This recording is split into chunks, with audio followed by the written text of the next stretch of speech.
We are looking at how to pronounce this word, as well as how to say more interesting words whose pronunciation varies between British English and American English, so make sure to stay tuned and consider subscribing for more learning.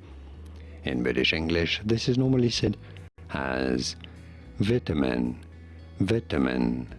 In American English, however, it is normally said as vitamin, vitamin. In both cases, you want to stress on the first syllable, vitamin in American English versus vitamin in British English. And now you know.